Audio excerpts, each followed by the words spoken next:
Hello everyone, my name is Brendan Snyder. Thank you so much for joining me and welcome to another episode of New Music Finds, number 46. So this is where I like to collect together all the new music that I've purchased over the past week and present it to you. And I get it from different places like my local record stores, of course, but also online retail like Amazon, eBay, and more. For this past week, I have 10 new music finds to go through, which breaks down as these 8 CDs that we'll get into, but I also had a couple things arrive in the mail just when I got home here. So we're going to go through all of that. I'll do the 8 CDs and we'll do a quick unboxing of those new items.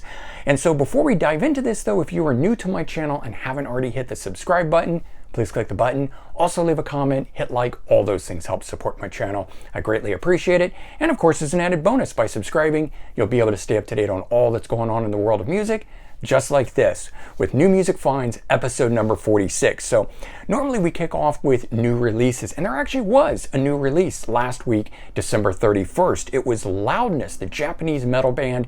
They had a brand new double album come out to celebrate their 40th anniversary, Sunburst, My Warrior. Unfortunately, mine didn't arrive. We know how the mail system is. It was due to arrive today, 2-day air from Japan, and it didn't arrive. So hopefully I'm going to get it tomorrow, but it is what it is. It'll be in the next New Music Finds episode. Unfortunately, it didn't make this one here.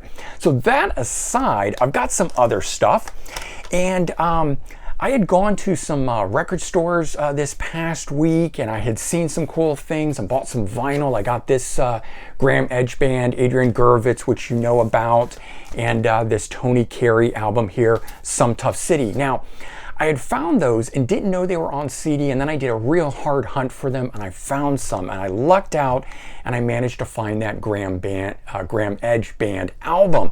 Super excited about this. It's on the Esoteric Records label, if you're not familiar with them. They are a great reissue label. They do fantastic booklets on these things. I'll just flip through this one briefly to show you what I'm talking about. Lots of great stuff. Information about the bands, the lyrics, photos, etc. So very happy that I found this. I've mentioned it before, but I like Adrian Gurvitz a lot, so I managed to get that. And then also I managed to find the Tony Carey album on CD. So 2 cool finds to add to the CD collection. I'm glad I've still got those records, but I do love my CD, so I've got those now.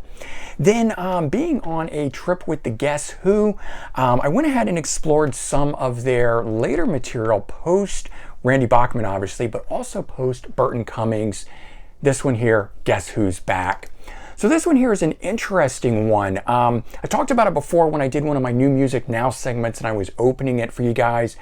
But this one here actually has 3 guys from the Guess Who. Now, it's got an original member, Jim Cale, but it's also got Kurt Winter and Don McDougall in the lineup. And those guys, who both play guitar, are from previous lineups of the group when Kurt was in the band. So I think it was about 1976 they ended the band, and then Jim Cale restarted the band, and then he brought back these other 2 guys that he knew, and then they've added in, and I don't know that these other guys had been involved in it, but they've got David Ingalls, if I'm saying that right. It's hard to read some of this fine print on the back here, and Vince Masters.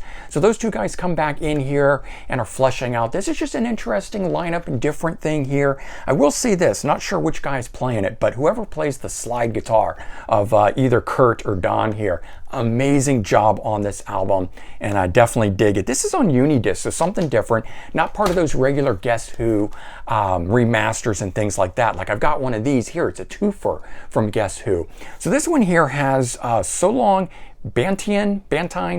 Again, apologize if I'm butchering that name. 1971, and the album number 10. And if we take it out of the sleeve here, you can pick and choose which one you want there. So Long Bantine, I think is the right way to say that. Or we can flip it over and have number 10.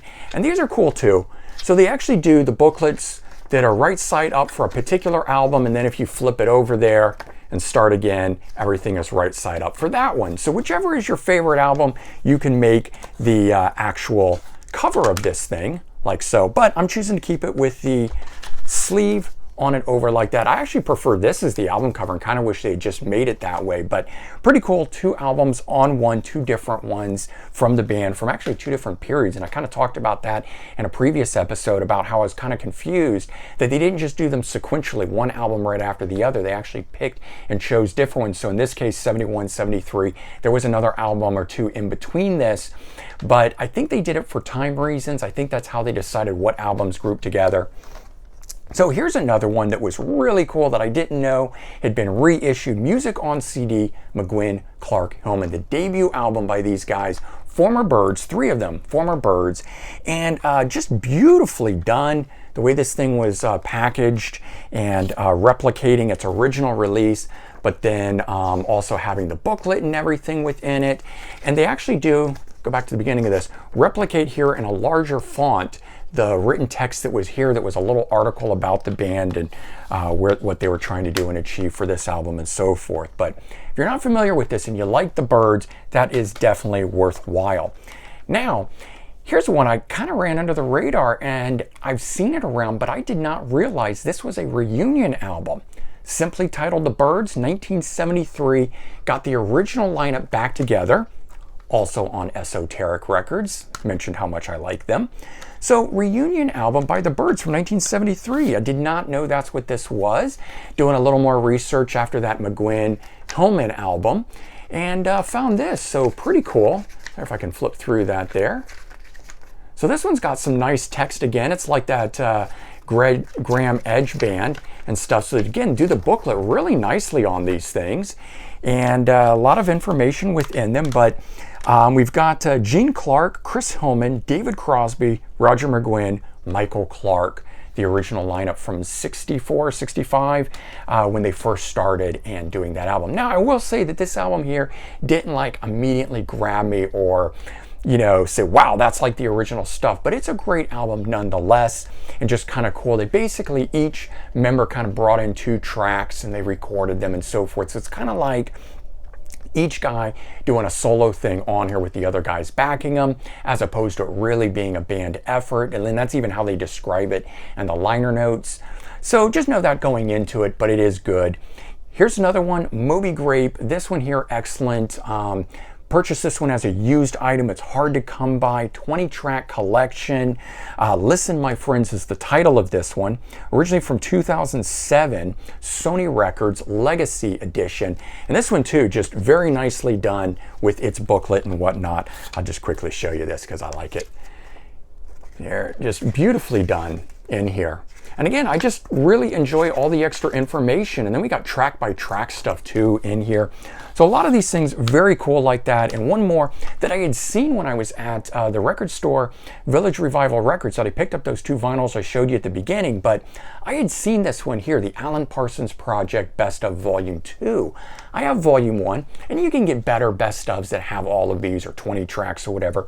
This has 11. What I like about this is that it's the lesser known tracks. It's like throwing on an album of the deep album cuts. I mean, these were hits in some way, but I come to the band a little later, so I only know the big stuff that still has made it on radio or people have covered. So to me, this one here kind of runs under the radar, and I like it. And I know a lot of you people left comments when I did one of my New Music Now segments showing this, saying how much you like this too, or we're going to pick it up. So apparently I'm not the only one, but I saw this. It was horribly messed up and scratched, and just, I wanted it, but I wasn't going to spend, and it wasn't a lot of money, it was just, I wasn't going to buy one that was damaged like that, even though that's what they were showing. Luckily, I waited because I found that on eBay and got it a few days later. All right, now for the cool stuff, the 2 things that arrived in the mail. Thanks for sticking around this long. We're going to start with this one because I actually don't know what this is. I have an idea of it, but I wasn't expecting this one. So let's tear into this and see what we got here. All right, excellent. Check this out. Michael Nesmith, you guys know I've been on a kick from him. Unfortunately, he passed away, I think it was December 10th, beginning of the month. So I've been waiting about a month on this now. This is Original Album Classics, one of those little box sets, right? But it's got 5 of his solo albums in here. And so, you know, it's more country rock leaning. So know that going in. This is not the Monkees, the way this sounds, but good stuff. I'm really excited for it. I have a collection, lost tracks, alternate takes, things like that I picked up from him. right after he passed away, just so I could sort of sink my teeth into it, and I really enjoyed it. So I ordered this. This is not regularly available. I ordered it off of, I think, eBay. I have to check. And hard to come by. Found one. Not very much. I think it was only about 20 bucks, so I got a good deal on it. But again, it took almost a month to get, so here we are. But I'm super excited for that. I've been spending so much time enjoying the late 60s era artists. So definitely that sound from the 60s, but as they moved on into the 70s and so forth, I've been following along with that. Great to finally get that. All right, and one from Amazon here, and I don't know what's going on with the package. It came blue as opposed to white today. I don't know if you can see that in there. So we'll tear this off. We all know how much we hate these bubble mailers. In fact, I've even done an episode that we'll be posting shortly called My Love-Hate Relationship with Amazon that talks about these stupid mailers and so forth. So maybe you guys will enjoy that too. Land of Gypsies, right? All right, I did my annual 21 Best Albums of 2021 countdown, and a lot of you people came back mentioning this album. Terry Illouz, and again, I apologize if I'm saying his name wrong, XYZ vocalist as well as former Great White vocalist is who's fronting this. Now, I sort of dismissed it as a project from Fabrizio Grassi or Serafino Perugino, if I'm saying these names right, on the back, because it even says it is a project by Serafino Perugino, and they've done a lot of these, and I've got a number of these with other artists doing the vocals and so forth. It's the same sort of thing with Jeff Tate singing with Sweet Revenge, I think is the name. Probably getting that wrong, mixing up band names, I don't know. A lot of these out there, and they're good for what they are, but they usually don't gel as bands, and they're just kind of one-off album projects and so forth. I don't know how this will be. I honestly don't. Will it continue? Will it not continue?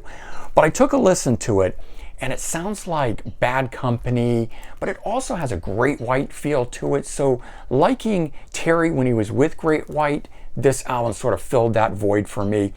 And it just, all in all, it sounds really good. So went ahead and decided to give it a shot. So those of you that mentioned this as one of your favorite albums of 2021, and I mentioned that I hadn't been able to get into it, I gave it another listen, and lo and behold, it stuck with me. So there you go. You guys are having an influence on me. Hopefully I'm having an influence on you guys with all this stuff. Maybe you found some good stuff to go search out. What are your latest new music finds? Let me know. And certainly check back every Wednesday for brand new episodes of New Music Finds. And keep an eye out for these New Music Now episodes that I'm doing as I get new stuff in the mail. I'm trying to unbox it for you right then and there, and we'll see how all those continue and go. Take care, everyone. Have a great one, and I'll talk to you all real soon. Bye-bye.